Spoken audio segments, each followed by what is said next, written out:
السلام علیکم ناظرین، میں ہوں آپ کا ہوسٹ احمد صابر سبحانی۔ ناظرین، آج کے پروگرام میں ہم بات کریں گے فال آف ڈھاکہ۔ جی ہاں، مشرقی پاکستان جب پاکستان سے علیحدہ ہوا اس وقت ہم اس کو مشرقی اور مغربی پاکستان کے دو حصوں میں مشتمل تھا، یہ ایک پورا مکمل پاکستان۔ میں یہ اس لیے بتا رہا ہوں کہ آج کل کی جو ہماری جنریشن ہے وہ پاکستان کو اسی طرح دیکھ رہی ہے جیسے اب جتنا پاکستان ہے، لیکن 1971 16 دسمبر کو پاکستان کا ایک حصہ پاکستان سے علیحدہ ہوا۔ ناظرین، اس حوالے سے بہت ساری بحثیں ہوتی رہیں، سیاسی فورموں پہ بات ہوتی رہی، سیاسی پرسپیکٹو ہوتا رہا، فوجی حوالے سے بھی گفتگو ہوتی رہی کہ جنگ کس طرح کی تھی، کیا ہونا چاہیے تھا، کیا نہیں ہونا چاہیے تھا، لیکن عوامی پرسپیکٹو نہیں نظر آتا۔ عوامی کے علاوہ اور بھی کافی پرسپیکٹو ہیں، نہیں نظر آتے۔ تو آج ہم اس پہ بات کریں گے، ایک عوامی جو پرسپیکٹو ہے اس کو شامل کرنے کی کوشش کریں گے۔ ہمارے اسٹوڈیو میں بڑے زبردست مہمان موجود ہیں، میں آپ کا ان سے تعارف کرواتا ہوں۔ میرے ساتھ بیٹھے ہیں جناب ایم اے خان صاحب۔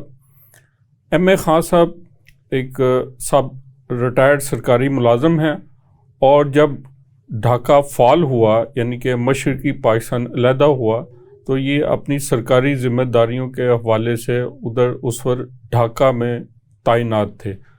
ڈھاکہ بنگلہ دیش کا کیپٹل ہے، جو اب ملک بنگلہ دیش بن چکا ہے، اس وقت وہ ایک شہر تھا۔ ان کے ساتھ سہیل اقبال چشتی صاحب موجود ہیں۔ سہیل اقبال چشتی صاحب ایک سماجی ورکر ہیں، اپنی ایک تنظیم چلاتے ہیں اور اوورسیز پاکستانی ہیں، یو کے جرمنی میں ایک وسیع کاروبار کے مالک ہیں۔ ہمارے ساتھ اسکائپ پہ ہمیں جوائن کریں گی پروفیسر غزالہ تبسم۔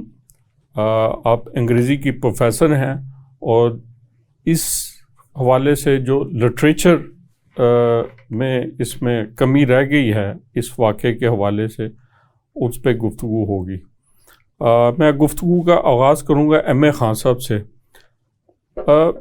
خان صاحب، آپ جب ڈھاکہ گئے اپنی سرکاری ذمہ داریوں کے حوالے سے، آپ کی تعیناتی ہوئی اور آپ نے ڈھاکہ گئے، اس وقت وہاں کے جو لوگ عوام تھے، اس وقت ان کا آپ سے کیسا ملن چاہت، کہ آپ ویسٹ پاکستان ایسٹ پاکستان کا اس وقت بھی تھا، تو آپس کے ریلیشن وہ کیسا تھا؟ یہ اگست 1969 کی بات ہے، جب کراچی سے میرا ٹرانسفر ڈھاکہ ہوا۔ اس وقت کوئی ایسی فیلنگ نہیں تھی، البتہ میڈیا کا ایک رول ایسا تھا جسے کسی صورت سے بھی پسندیدہ رول نہیں کہا جا سکتا۔ خان صاحب، یہ آپ بہت اہم بات کر رہے ہیں، کیونکہ زیادہ سیاسی رول کے حوالے سے بات کی جا سکتی ہے، انڈیا کا رول اس میں آتا ہے، ہم اور آرمی کا حوالے سے گفتگو ہوتی ہے، لیکن یہ آپ نقطہ آپ پہلی دفعہ اٹھا رہے ہیں کہ میڈیا کا بھی اس میں رول رہا ہے۔ میں ایک چھوٹا سا واقعہ بیان کرتا ہوں۔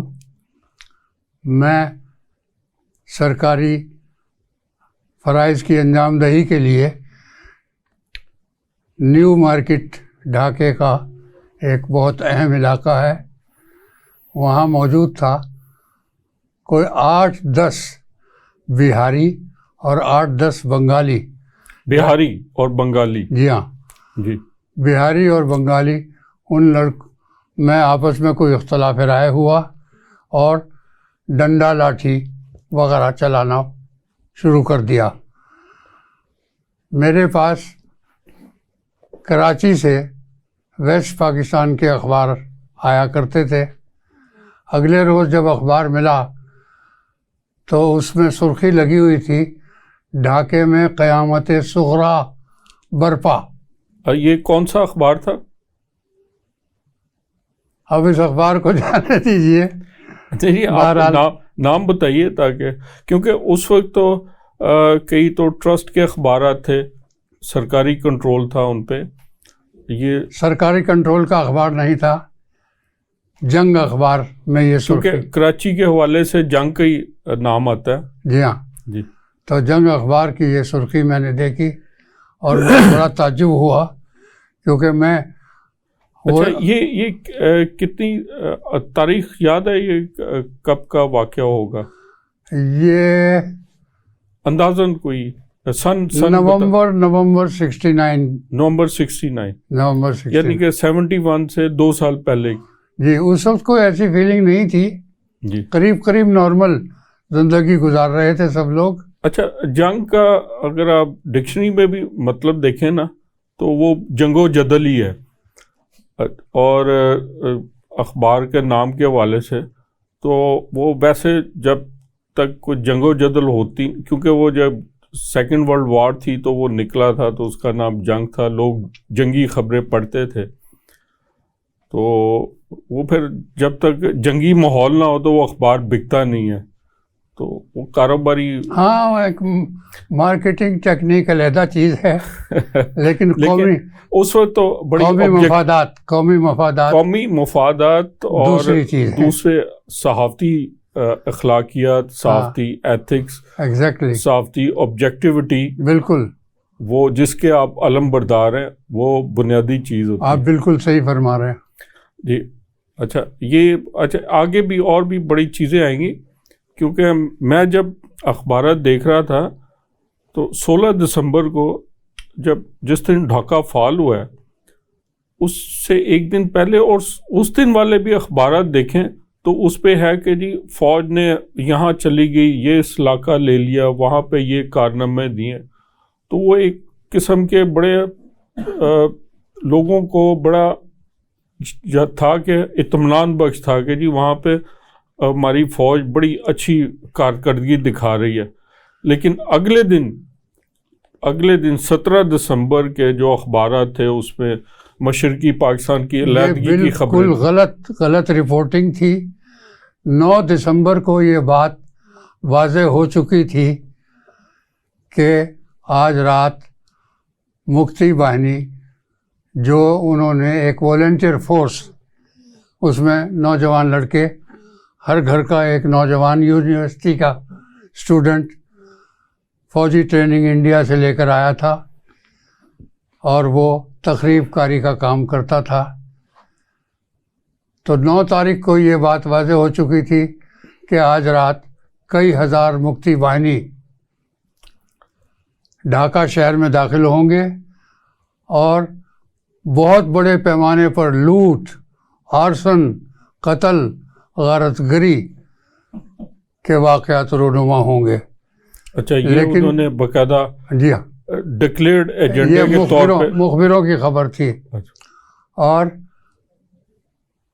گورنر ہاؤس میں ایک میٹنگ کال کی گئی, جو ویسٹ پاکستان کے ڈومیسائل رکھنے والے افسر وہاں تعینات تھے. میں تو اس میٹنگ میں شامل نہیں تھا, لیکن میرے برابر میں ایک صاحب رہتے تھے, ان کے بڑے بھائی ایک اچھے سینئر آفیسر تھے, اور اس میں یہ کہہ دیا گیا کہ آج رات مخبروں کی رپورٹس یہ ہیں, اگر آپ اپنی موجودہ اقامت گاہ پر غیر محفوظ سمجھتے ہیں تو مغرب سے پہلے آپ وہاں سے نکل جائیں. کہاں جائیں, کہاں پناہ لیں, یہ آپ خود فیصلہ کریں. ہم لوگ آپ کی کوئی مدد نہیں کر سکتے.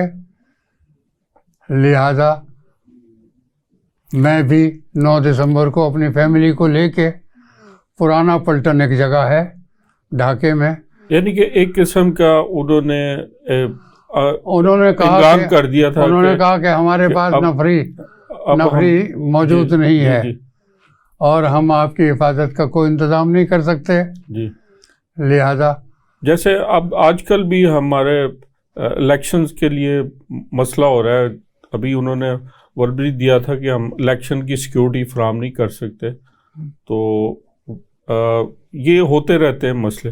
اچھا, ہم ایک سہیل اقبال چشتی صاحب کو لیتے ہیں. پہلے آپ کا شکریہ ادا کروں گا, آپ اوورسیز پاکستانی ہمارے پروگرام میں تشریف لائے. اچھا سہیل صاحب, آپ نے جب یہ خبر ریسیو کی, اور پہلے یہ بتائیے گا آپ کو یہ خبر کیسے پتہ چلی؟ یہ تو اگلے دن اخبارات میں آیا تھا, اور آپ نے خود اخبار سے دیکھا یا آپ کو کسی نے بتایا, تو آپ کا کیا اس وقت کیا فیلنگ کیا تھی؟ بسم اللہ الرحمن الرحیم. اللہم صلی علی محمد و علی آل محمد و بارک وسلم علیہ. کیا خوب اللہ تعالیٰ نے فرمایا علامہ اقبال کی قلم و زبان سے کہ محمد سے وفا تو نے تو ہم تیرے ہیں, یہ جہاں چیز ہے کہ اللہ و قلم تیرے ہیں. اگر ہم مسلمان مومنین کی صف میں شامل ہوں تو جو بھی وقت آئے گا سخت, وہ صرف ایک امتحان ہوگا. ثابت قدمی میں آپ کی منظر خوبصورت ہوگی جو آخر تک چلے گی. ہم نے اس پہ عمل نہیں کیا. آپ کا جو کویسچن ہے کہ کیا اس وقت مجھے میرا ریئیکٹ کیا تھا, مجھے جب پتہ چلا, تو اویسلی میں آپ کو حقیقت بتاؤں کہ میں آپ کو وہ بتاؤں گا جو میری آپ بیتی ہے. I was too young. ظاہر ہے, ہاں, میں نے اس وقت صرف وار سنتا تھا اپنے گھر میں کھڑے, پلین 71 جی جی پلین دیکھ رہا تھا, وہ ترنگا بنا ہوا انڈیا کا, وہ جا رہا ہے آ رہا ہے, سائبر پلین ہوتے تھے, تو یہ اینٹی ایئر کرافٹ گنوں کی آوازیں آتی تھیں. بس یہ تھا وار ہو رہی ہے انڈیا پاکستان کی, اور بلیک آؤٹ ہوتا, سائرن بجتے تھے, بلیک آؤٹ ہوتا. ایک وار میں وہ سارا اسی میں ہم بھی تھے کہ سائرن بجنے کی آوازیں, بلیک آؤٹ ہونا. جی جی, تو اسی میں ہم بس لگے رہتے تھے. مجھے تو جا کے پتہ چلے 72-73 میں وہ ہمارے کو فوجی قیدی بن کے چلے گئے ہیں ٹرینوں میں بیٹھ کے انڈیا. تو پھر سمجھ آئے کہ یہ تو ایک تھا پاکستان کا ایک بازو, ایک حصہ, وہ کٹ گیا. تو وہاں سے بھی یہ فوج ریسٹ ہوئی, جیسے تیسے بھی جو ظلم ہوا ان کے ساتھ, سویلین کے ساتھ, فوجیوں کے ساتھ. پھر مجھے پتہ چلا کہ یس دے کم ان ادر نیشنز, بنگلہ دیش. تو پھر وہ چلتا رہا کہ بنگلہ دیش نامنظور. میں پھر اسکول سے آہستہ بڑھتے گیا. پھر پتہ چلا کہ یہ تو انہوں نے یہ ظلم ہو گیا ہمارے ساتھ. مگر جو میں حقیقت میں آپ کو بات بتاؤں, جو میں اپنا یہ میسج آج پریزنٹ ینگ جنریشنز اینڈ جو ہمارے پریویس بزرگ بڑے ہیں یا جا چکے ہیں ان کے لیے, کہ پاکستان کا مطلب کیا, لا الہ الا اللہ. پاکستان کی ہم بات, اس پاکستان کی کہ یہ جی کلمے کے نام کے اوپر بنا, اور ایک علیحدہ ایک ریاست بنی, اسلامک ریپبلک آف پاکستان. تو اللہ رحم فرمائے اگر یہ اس وقت کا کلمے پہ بننے والا پاکستان ٹوٹ گیا تو یہ تو پاکستان ابھی بھی وہی ہے. ابھی بھی کچھ ڈیمیج ہو سکتا ہے, خدا نہ کرے ابھی بھی کسی صوبے میں یہ انتشار جو پھیلا رہے ہیں بلوچستان میں یا اور کہیں, یہ ٹیررزم سسٹم, یہ انتہا پسندی, یہ ہمیں بھی ابھی بھی ڈیمیج کر سکتے ہیں بنگلہ دیش کے سسٹم سٹائل میں.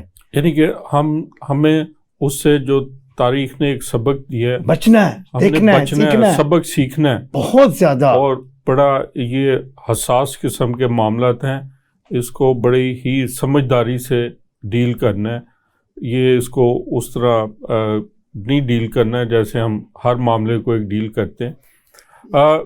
میں پروفیسر غزالہ تبسم کو پروگرام میں شامل کریں گے. میڈم, آپ نے دیکھا کہ اگر آپ آج کل کی جنریشن کو دیکھیں تو انہیں پتہ بھی نہیں ہوگا اس سانے کا ایک واقعے کا. اچھا, یہ تو فرض ہوتا ہے ایک جنریشن ٹو جنریشن چیزیں ٹرانسفر ہوتی ہیں, لیکن جنریشن ٹو جنریشن چیزیں کیسے ٹرانسفر ہوتی ہیں؟ ایک تو چلے گھروں سے, پیرنٹ سے یا اسکول ٹیچر سے.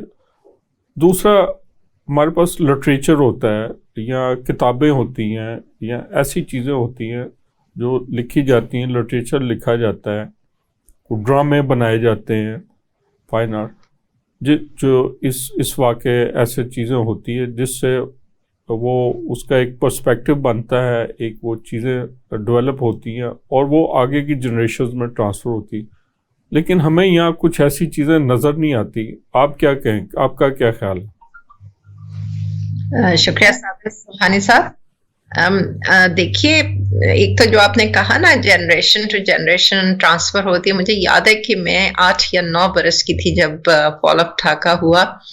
تو ہم بہت چھوٹے بچے تھے, اور کچھ دن کے بعد مجھے جو یاد ہے کہ کچھ دن کے بعد عید تھی, اور ہمارا جو بچپن کی ایکسائٹمنٹ تھی کہ عید آتی ہے اور بہت ہی کوئی فیسٹیوٹی ہونی چاہیے، تو مجھے یہ یاد ہے کہ ہمارے اسکول میں جو ہمارے سینئر ٹیچرز تھے وہ بہت زیادہ اس بات پہ رنجیدہ تھے، اور وہ بار بار کہتے تھے کہ عید نہیں منانی چاہیے کیونکہ آدھا پاکستان ہم سے چھن گیا ہے. اور یہ بات ہمیں ویگلی اس وقت سمجھ میں آتی تھی، لیکن ظاہر ہے جب بڑے ہوتے گئے اور آہستہ آہستہ اس سانحے کی سنگینی کا احساس ہوا تو بہت سی باتیں سمجھ میں آنا شروع ہو گئیں.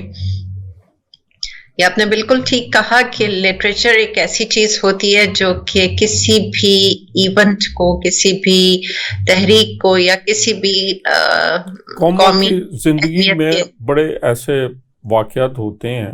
ظاہر ہے یہ تو ایک ایسا واقعہ ہے جو کہ نہ کسی ملک کا علیحدہ ہو جانا، یہ تو کوئی عام واقعہ تو نہیں گنا جاتا نا. جی ایسا ہی ہے، نیشنل سگنیفیکینس ہے اس کی، اور یہ میرا خیال ہے بلیکسٹ چیپٹر ہے پاکستان کی ہسٹری کا. لیکن لٹریچر تو میں نے اس پہ کافی کتابیں پڑھی ہیں. ایک تو آپ یہ دیکھیے کہ تقریباً 20 سال تک، اس واقعے کے 20 سال تک کوئی کتاب پاکستان میں شائع نہیں ہوئی. یعنی جو میموائرز ہمیں فوجی بریگیڈیئرز اور جرنیلز کے ملتے ہیں وہ بھی بہت لیٹ پبلش ہوئے، اور کوئی بھی ایسی سگنیفیکنٹ کتاب جس کو آپ کہہ سکیں کہ اس نے اس کا بڑا اس کو فوکس کر کے لکھا ہو، وہ پورا ایک نیشنل ایمنیزیا تھا. 2 ڈیکیڈ تک ہم اس پہ بات ہی نہیں کرتے تھے، اور نہ ہم نے کچھ لکھا، نہ اس کے بعد کچھ کتابیں آنا شروع ہوئیں، لیکن وہ زیادہ تر میموائرز ہیں. اس میں کچھ انٹلیکچوئلز ہیں، کچھ فوجی ہیں، کچھ ایک آدھ سویلین بیوروکریٹس تھے جن کی کچھ میموائرز آئے. کوئی سائنٹیفک سٹڈیز سامنے نہیں آئی. ریسرچ تو پاکستان کی سائٹ پہ، یعنی جو ہمارا نیشنل نیریٹو ہے اس سانحے کے اوپر، اس کے اوپر تو کوئی سائنٹیفک ریسرچ ہوئی ہی نہیں. ایک حمود الرحمان کمیشن تھا، وہ آپ کو سب کو پتا ہے کہ وہ تو جا کے مشرف کے دور میں تھوڑا سا پبلش ہوا، جس کی کوئی اب تو اہمیت نہیں رہی. وہ تو ہوچ پوچ ہو گیا، کیونکہ دیکھیں نا وہ اس وجہ سے نہیں آیا، اس کو پولیٹیسائز ہو گیا. وہ ایسا ہی ہے. اور ادب میں آپ دیکھ لیجئے کہ ایک آدھ آپ کو افسانہ ملتا ہے، بنگو جو کہ یہ رحمان صاحب ہیں جو نمل والے، انہوں نے لکھا، لیکن وہ بالکل اینٹی پاکستان نیریٹو ہے. وہ بنگالیز کو انہوں نے مظلوم اور پاکستانیوں کو بہت ہی ویسٹ پاکستان کا اور آرمی کا، پاک فوج کا ایک بہت ہی نیگیٹو رول اس کے اندر دکھایا ہوا ہے. اسی طرح کی کچھ اکا دکا آپ کو پوئٹری میں جو کہ اچھی پاورفل پوئمز ہیں فیض نے لکھی ہیں. اور ایک الطاف گوہر صاحب نے لکھی ہے، وہ دیار یار گیا گیا وہ یار گیا، مدتوں کا پیار گیا. اور اچھا اس کو اسد امانت علی خان سامنے گایا، کیا خوب گایا اور اس کو امر کر دیا. اسی طرح یہ والی جو لیکن میں جو بتانا چاہ رہا تھا، افسوس یہ ہے کہ اس کے سننے والوں میں سے میں نے کسی سے پوچھا جو اس کو سن رہے تھے اور اس پہ بڑا سر بھی ڈھونڈ رہے تھے، لیکن انہیں کسی کو بھی نہیں پتا تھا یہ کس پرسپیکٹو میں لکھی گئی ہے. وہ اس کو ایک عام معنوں میں لے رہے تھے. اس کو یہ بالکل سبحانی صاحب ابھی کچھ ٹائم پہلے ایک بہت ہی پاپولر ٹی وی پلے تھا ہم سفر، جو کہ ایک ڈومیسٹک ایشوز کے اوپر سیریز بنائی گئی تھی. اس کا جو ٹائٹل سانگ تھا وہ ہم سفر تھا، مگر اس سے یہ لوگ سمجھتے ہیں کہ یہ رومانٹک گانا تھا. یہ ایکچولی ایسٹ پاکستان کے فال آف ڈھاکہ کے تناظر میں لکھا گیا تھا، جس سے آپ کسی سے پوچھیے تو وہ آپ کو اس طرح دیکھتے ہیں کہ جیسے آپ کوئی گریک بول رہے ہیں، ان کو یہ بات سمجھ نہیں آ رہی. They are so fixed with the fact that this is a romantic song and it's the title song of the serial Humsafar. یہ اس سے ہمارے ایٹیٹیوڈ کا پتہ چلتا ہے نا کہ کتنا ایک تو لٹریچر تھوڑا تھا، اور اس کے اوپر یہی جو ابھی بات ہو رہی تھی کہ سبق سیکھنا چاہیے.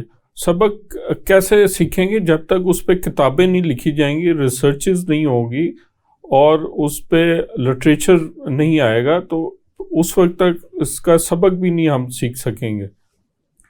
نہیں، سبق تو ہم نے کبھی بھی نہیں سیکھا کسی بھی چیز سے، اور یہ تو خاص طور پہ چونکہ ایک بہت عرصے تک تو ہم نے اس کو کیپ کیے رکھا اور بالکل کوئی بات باہر نہیں آنے دی. پھر تھوڑے تھوڑے کوشسلی کتابیں آنا شروع ہوئیں.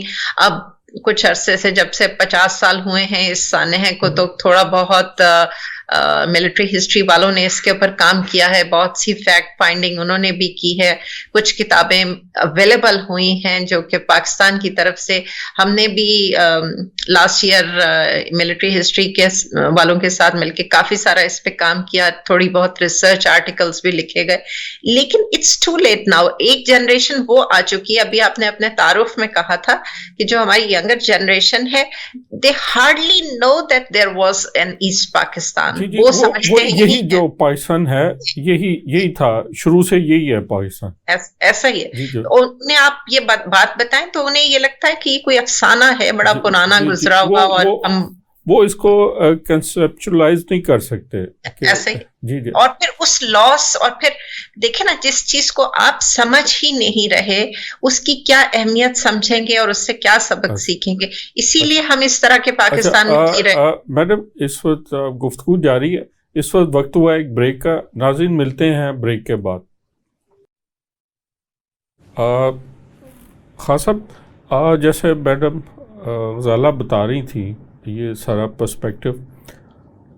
اچھا، جب آپ نے کہا کہ ایک میٹنگ ہوئی اور اس میں انہوں نے کہا کہ ہم کچھ نہیں کر سکتے، آپ نے اپنا بندوبست خود کرنا ہے، تو اس جن کے پاس ویسٹ پاکستان کا ڈومیسائل ہے، اس وقت وہاں پہ جو ایسٹ پاکستان کے جو لوگ تھے، اس وقت تو وہ پاکستانی تھے، اب ہم ان کو بنگلہ دیشی کہتے ہیں، ان کا کیا بیہیویئر تھا، ایٹیچیوڈ کیسے تھے؟ ایک تو آپ نے بتایا کہ ان کے پیچھے مکتی بانی تھی، مکتی بانی جو سارا یہ وائلنس کرتی تھی اور سارا ظلم و ستم ڈھا رہی تھی، تو ان کا جو عام لوگ تھے ان کا کیا بیہیویئر تھا؟ پہلی بات تو یہ ہے کہ اس میٹنگ کی تفصیل جو ہے اس کی تشہیر نہیں کی گئی. وہ ایک کلوز ڈور میٹنگ تھی، عام آدمی کو پتہ نہیں تھا کہ میٹنگ میں کیا باتیں ہوئی ہیں. نہیں، ظاہر ہے وہ تو یہ اوپن میٹنگ تو نہیں ہو سکتی. ہاں، البتہ مکتی بانی جو تھا، نہیں، مکتی بانی چھوڑ کے وہاں کے جو عام جو بنگلہ دیشی تھے، جو بنگالی تھے، ان کا جو ایسٹ ویسٹ پاکستان کے جو لوگ تھے ان کا طرف اب کیسا رویہ، ایٹیچیوڈ کیسا تھا جب ان کو ایک نظر آ گیا کہ اب کیا ہونے جا رہا ہے؟ ان کے رویے میں کوئی تبدیلی نہیں، وہی پیار محبت اپنی جگہ قائم تھا. عام جو لوگ تھے، عام لوگ، ہم مکتی بانی کو نہیں ڈسکس کر رہے. عام لوگ بالکل جو ذاتی تعلقات ایک دوسرے کے ساتھ تھے وہ اسی طرح قائم تھے. وہی لائلٹیز، وہی وفاداریاں، وہی محبت، وہی خلوص، سب کچھ اسی طرح قائم تھا. یعنی کہ کامن پیپل کے رویے میں کوئی چینج نہیں تھا. یہی کوئی حال ویسٹ پاکستان کے لوگوں کا تھا. جیسے ابھی میڈم غزالہ بتا رہی تھی کہ عید آ رہی تھی اور ان کے ٹیچروں نے کہا کہ عید نہیں بنانی، یہ ہمارے لیے اتنا بڑا سانحہ ہے اور شوق کا ہے کہ ہم عید نہیں منائیں گے. اور یہاں پہ پورا کا جو ویسٹ پاکستان وہ واقعی بہت بڑے سوگ اور شوق میں تھا. تو یہی حال تھا. لیکن اس کے پیچھے کیا محرکات تھے، وہ تو اس پہ تو بڑی باتیں ہوئی ہیں. انڈیا کا ہاتھ تھا اور کچھ انٹرنیشنل پلیز بھی تھے، وہ سارا تھا. لیکن ہم ایک عوامی پرسپیکٹو کی بات کر رہے ہیں. اپنوں کا بھی ہاتھ تھا. اپنوں کا جو باہر والے ہوتے ہیں ان کے کام جو فٹ سول جو مقامی لوگوں کی مدد سے ہی وہ کر سکتے ہیں، وہ خود تو نہیں آتے کرنے. اور وہ جب ہمارے یہاں کے میں سے ہی لوگ تلاش کرتے ہیں، سلیکٹ کرتے ہیں، ان کو ہی ذمہ کام دیتے ہیں. اور جب میں اپنوں کے ہاتھ کی بات کرتا ہوں تو نئی نئی سیاسی پارٹیاں ابھر رہی تھیں اور ان کے منشور میں ایسی باتیں درج تھیں جس پر اگر مشرقی پاکستان میں وہ پارٹیاں اپنا کام پھیلاتی تو سب سے زیادہ قبولیت وہاں سے حاصل ہوتی، لیکن ایسا نہیں ہوا۔ وہ منشور کے نکات بتائیں، کون منشور کے کیا نکات تھے؟ 6 نکات ہے۔ نہیں وہ تو مجیب نے روٹی، کپڑا اور مکان۔ اچھا، ان کے پاکستان کے ہے۔ روٹی، کپڑا اور مکان، اس کی سب سے زیادہ ضرورت بنگال میں تھی، اس لیے کہ غربت اپنی انتہا کو پہنچی ہوئی تھی۔ اچھا، لیکن یہ جو آپ پیپلز پارٹی کی بات کر رہے ہیں، اگر اس الیکشن میں دیکھا جائے تو بنگلہ دیش یا ایسٹ پاکستان میں اس طرح کیمپین ہی نہیں کی انہوں نے جس طرح۔ کیمپین کی بات تو بعد میں آتی ہے، ایک پرائمری لیگ بھی کسی محلے میں قائم نہیں کی گئی۔ اچھا، ایک یونٹ بھی نہیں بنایا گیا، ایک یونٹ بھی نہیں تھا وہاں پر۔ اور تو یہ یعنی کہ الیکشن سے پہلے ہی ادھر تم والے حالات سوچ یہ اس کی بنیادیں رکھی جا رہی تھی، اس کی بنیادیں رکھی جا رہی۔ بالکل، یعنی کہ آپ کہہ لیں کہ ہماری جو اس وقت سیاست تھی، اس میں ایک سب سے بڑا امپورٹنٹ پوائنٹ یہ تھا کہ بنگال کی پاپولیشن کی تعداد 56% تھی، اور مغربی پاکستان یعنی کہ کل جو پاکستان کی جو آبادی تھی اس کا 56% بنگال میں رہتا تھا، بنگال کا میں رہتا تھا۔ جب دستور نہ بنا، انڈیا نے جو ہمارے ساتھ ہی آزاد ہوا تھا، 26 جنوری 1950 کو دستور مکمل کر کے ریپبلک آف انڈیا ڈکلیئر کر دیا۔ ہمارے ہاں دستور نہیں بن رہا تھا، اور اس کی وجہ جو بیان کی گئی وہ یہ تھی کہ آپ تو 56% ہیں، یہ تو دائمی اکثریت میں آپ رہیں گے، اور مغربی۔ اچھا، یہ جو پوائنٹس آپ ہائی لائٹ کر رہے ہیں، یہ ہمیں کتابوں میں یا ریسرچز میں یا عام عمومی ڈسکشنز میں نہیں ملتے۔ دوسرا بڑا آپ نے اہم پوائنٹ ہائی لائٹ کیا، جی، یہ 56% اکثریت کا۔ اور بنگالیوں کی قربانی کا ذکر کرتا چلوں، جی ضرور، کہ جب ان کو یہ بتایا گیا کہ ہمارے ہاں دستور سازی میں جو رکاوٹ ہے وہ آپ کی یہ دائمی اکثریت 56% کی ہے، اگر اس کا کوئی حل نکل آئے تو دستور بن سکتا ہے۔ لہذا انہوں نے کہا کہ جو 56% ہیں ہم اس کو ختم کرتے ہیں، 50% نمائندگی پہ ہم لوگ راضی ہیں، آپ مغربی پاکستان میں چاروں صوبوں کو ملا کر ایک یونٹ بنا لیں، وہ 50% وہ ہو جائے، 50% وہ 50% وہ۔ یہ بہت بڑی آپ تاریخی بات کہہ رہے ہیں جو کہ ابھی تک سامنے نہیں آئی۔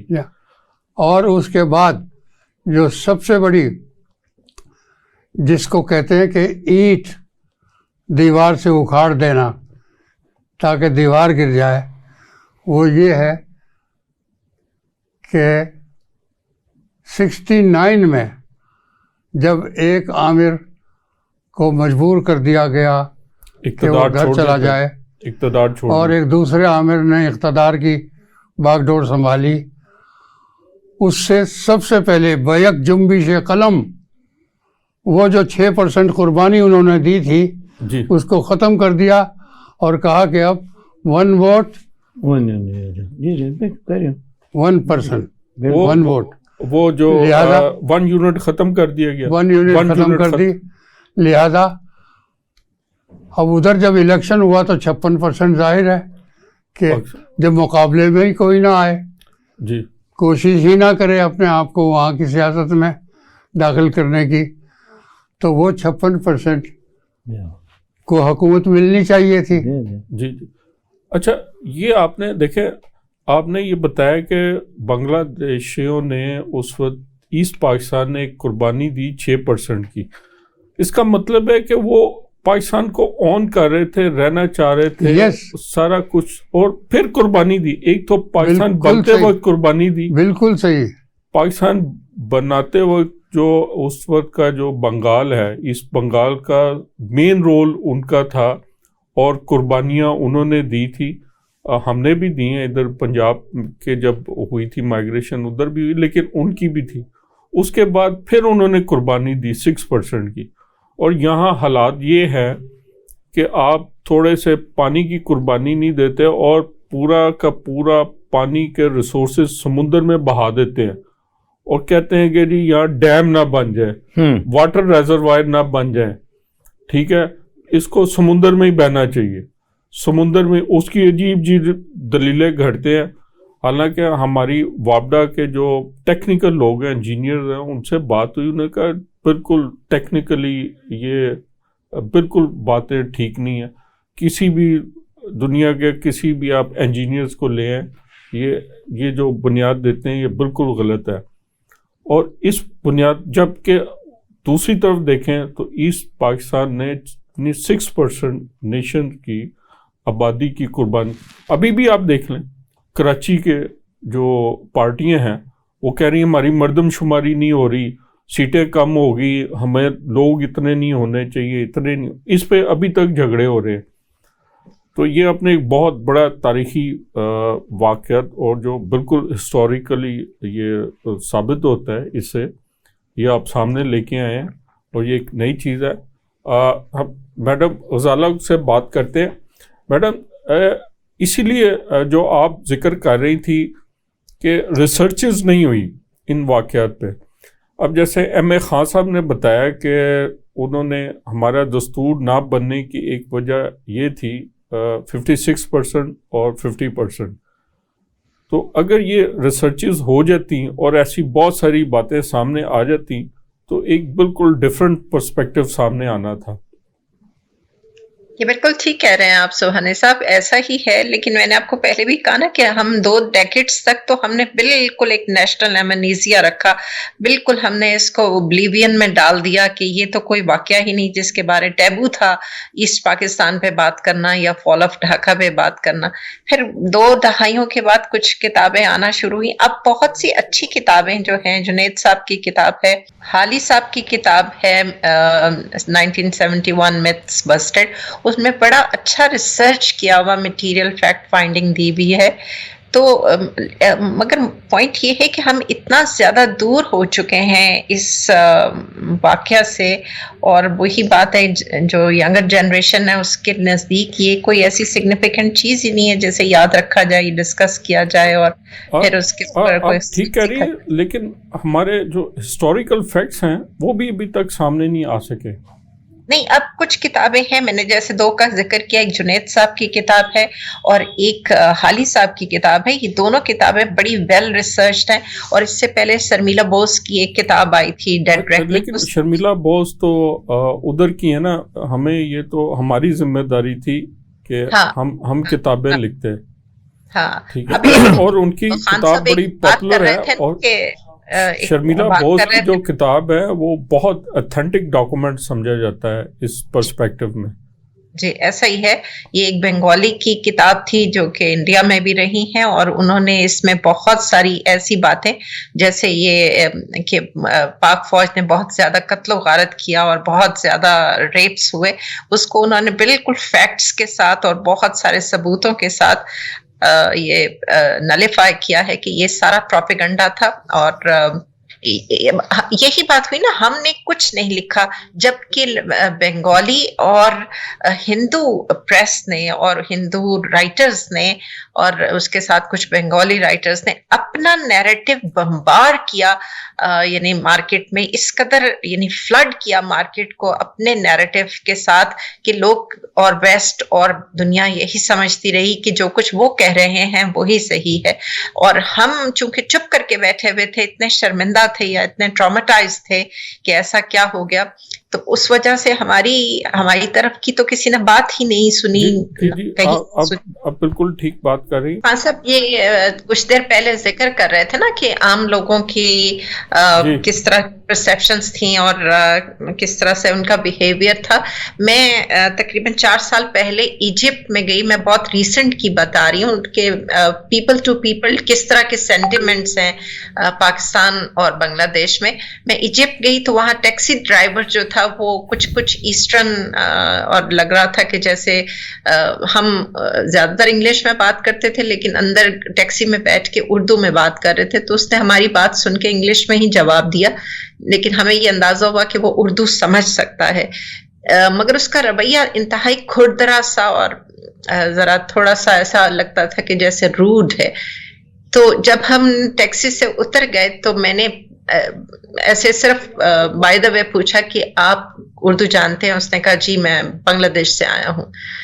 تو میں نے بہت ہی نرم لہجے میں ان سے کہا کہ پھر آپ جب بنگلہ دیش جائیں تو آپ کہیے گا جا کے کہ پاکستان سے سلام آیا ہے.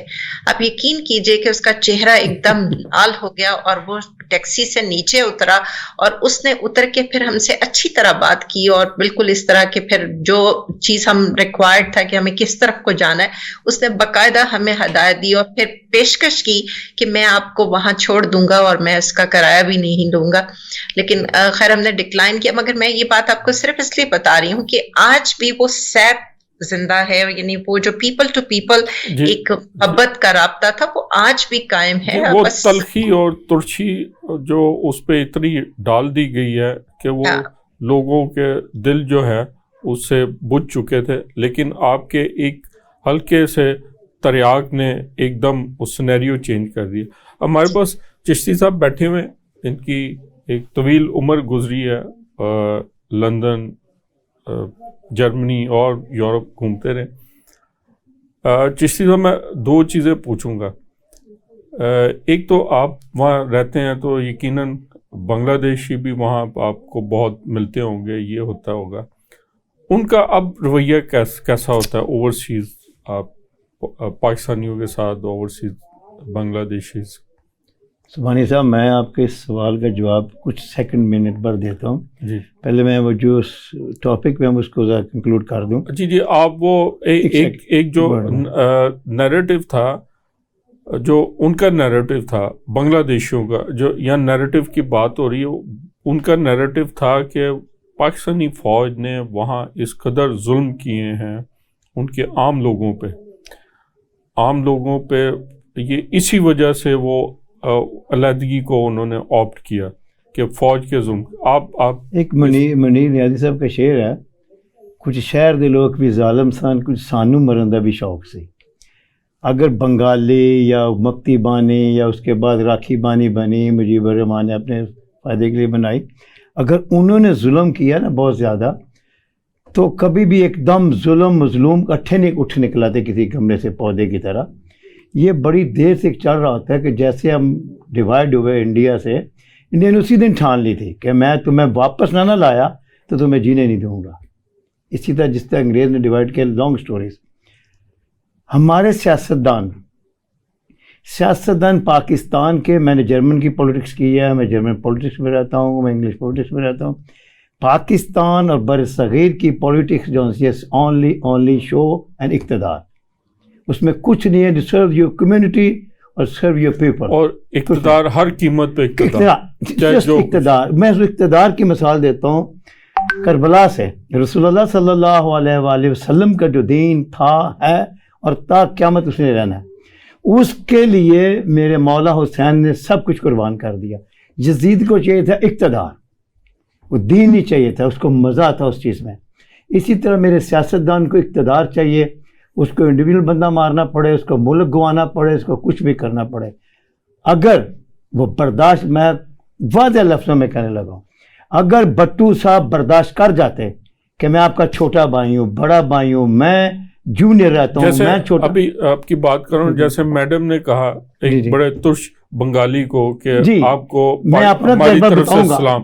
اگر بھٹو صاحب یہ کہتے کہ آپ کو ہمارا سلام ویسٹ پاکستان کی طرف سے ایسٹ پاکستان کو سلام، تو آج یہ حالات نہ بٹو صاحب اگر ایوب خان کے دور میں فورن منسٹر رہ کے جونیئر رہے تھے نا، ان کو پتہ تھا بڑا مزہ اقتدار میں اس سے اوپر جاؤں گا، اس سے بڑھ کے آگے آؤں گا. بھٹو صاحب نے تو جب پہلی دفعہ ان کو یہ کوٹ انہوں نے کیا ہے جو شہاب نامہ میں جی کہ یہ جب پہلی دفعہ فورن کمیٹی کے ممبر بنے تو انہوں نے اسی وقت کہا تھا کہ یہ میرا پہلا زینہ ہے، میں نے ابھی بہت اوپر جانا ہے.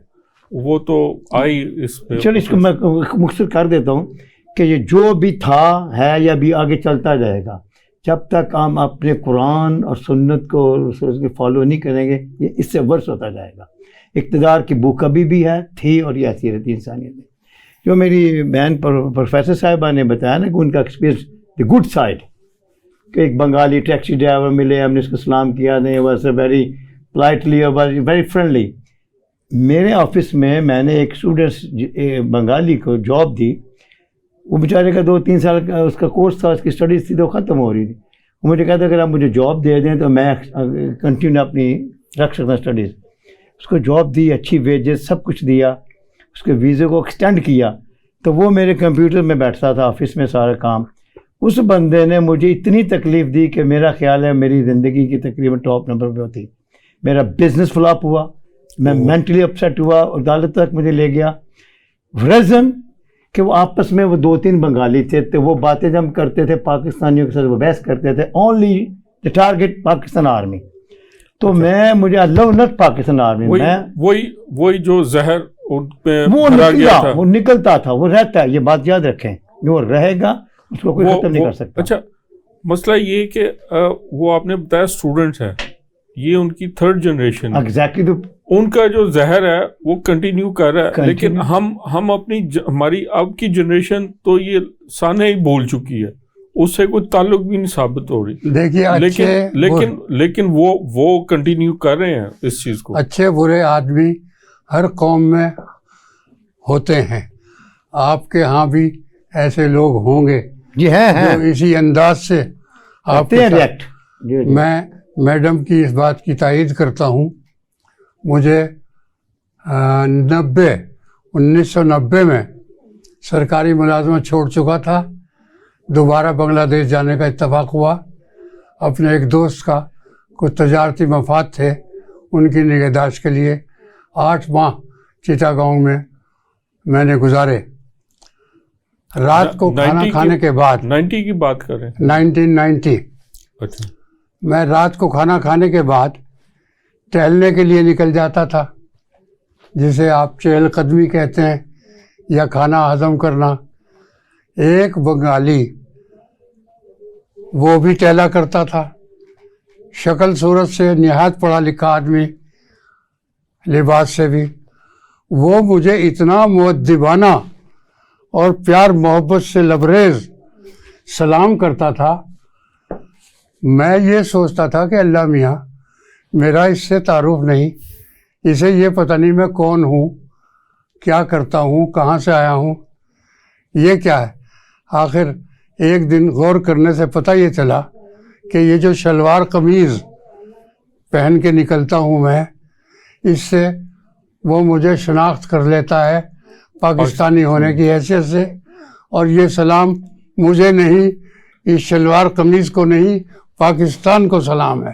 آپ کی ملک کو، پاکستان کے ملک کو، اپنے آدھے حصے کو.